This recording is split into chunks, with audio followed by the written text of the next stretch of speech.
یاد رکھیے گا ایک بہت امپورٹنٹ بات ہے جو بھی میں نے عرض کیا نا کہ بعض لوگ قرآن کی ایک آیت اسے سمجھتے ہیں کہ بھائی حکم اسلام بس اس کا مطلب ہے کہ ہم نے اخذ کر لیا، حاصل کر لیا.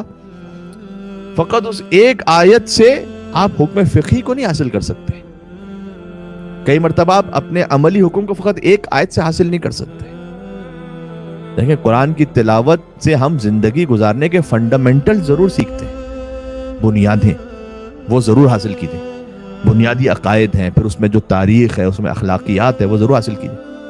لیکن دو امور میں ہمیں بڑی احتیاط کرنی ہے. وہ یہ کہ قرآن چونکہ ہم خود فقیہ نہیں ہیں، لہذا ڈائریکٹ کسی مسئلے فقہی مسئلے کو ڈائریکٹ قرآن کی کسی ایک آیت سے فقط استنباط نہ کر لیجئے، اس لیے کہ ہم میں وہ صلاحیت نہیں. پہلی بات.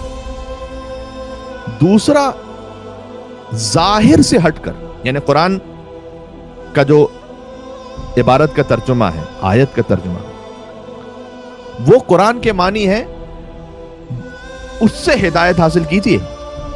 باطن کو، کیونکہ قرآن کی آیت کا باطن بھی ہوتا ہے، تو آیت کے باطن کو اپنے مزاج اور اپنی عقل سے تراش نہ لیجیے کہ ظاہر تو آیت کا یہ ہے، باطن میں یہ ہوگا. نہ، اس میں ہمیں احتیاط کرنی ہے. صحیح ہے؟ قرآن فہمی کا ماشاءاللہ شعور، ذوق، شوق بڑھتا چلا جا رہا ہے، تو اس میں یہ احتیاط بہت ضروری ہے. ڈائریکٹ فقہی مسئلوں کو قرآن کی آیت سے جب تک کہ کلام اہل بیت اور وہ ہزاروں حدیثیں ان پر نگاہ نہ ہو، اور اصول فقہ پر، اور جو ایک فقیہ اور مجتہد کا کام ہوتا ہے، اس وقت تک ہم فقہی مسئلے کو ڈائریکٹ نہیں نکال سکتے. دوسرا یہ کہ قرآن کا جو ظاہر ہے اس سے آپ ہدایت لے سکتے ہیں، لیکن اس کے باطن کو خود اپنی عقل سے نہیں تراش سکتے. یہ بہت اہم ہے. جب تک کہ آپ کے پاس اتھنٹک کلام اہل بیت اطہار نہ ہو، قرآن کی تعویل اور باطن کو کوئی درک ہی نہیں کر سکتا. سبحان اللہ. وما يعلم تاویلہ الا اللہ والراسخون فی العلم. اور یہ بات بھی خود اپنی جانب سے میں نہیں کہہ رہا، یہ قرآن ہی سے عرض کر رہا ہوں. سورہ آل عمران آیت نمبر 7 کہ قرآن کی تعویل کو کوئی جانتا ہی نہیں سوائے اللہ کے اور ان لوگوں کے جن کے سینوں میں علم راسخ ہو چکا ہے. اب مثلا یہ جو آیت ہے، مہینوں کی تعداد اللہ کے نزدیک 12 ہے، تو میں خود سے ہی نہیں کہہ سکتا کہ یہاں پر مہینوں سے مراد 12 امام ہے، جب تک محمد اور آل محمد علیہ السلام کی کوئی حدیث نہ ہو. اور چونکہ حدیث امام محمد باقر علیہ السلام اس موقع پر موجود ہے اس آیت کے لیے، لہٰذا یہ عرض کر رہا ہوں کہ اس آیت کی تعویل میں مہینوں کی گنتی 12 وہ مہینے بھی مراد ہیں، اور اس کی تعویل محمد اور آل محمد علیہ السلام. اس کا یہ مطلب نہیں کہ وہ 12 مہینے مراد نہیں رہے اور فقط 12 امام مراد ہیں. نہ، وہ 12 مہینے ظاہر ہیں، اور اس کا جو باطن ہے، چونکہ حدیث امام موجود ہے، لہذا اس سے باطن سے مراد 12 امام ہے. یہ بھی بعض ذاکرین پڑھنے والے وہ اشتباہ کر جاتے ہیں.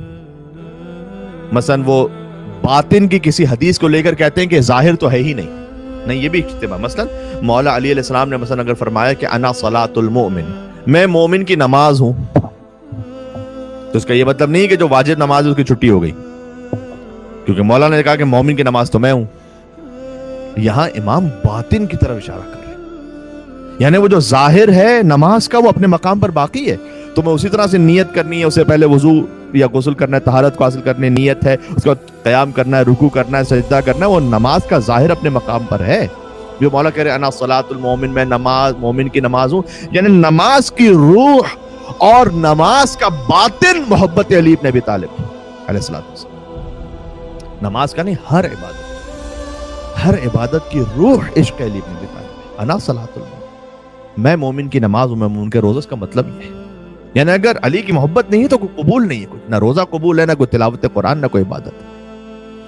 میر انیس علیہ رحمہ حدیث نبوی صلی اللہ علیہ وآلہ وسلم کی روشنی میں کہہ کر گئے تھے کہ بندہ 1000 سال عبادت اگر کرے اور زر بقدر کوہ احد راہ حق میں دے، حج بھی پیادہ پا جو 1000 اس نے ہو کیے، اور بے گناہ شہید بھی ہو ظلم و جور سے، جنت کی بو نہ آئے گی اس کے مشام میں، حب علی کی میں جو نہیں دل کے جام.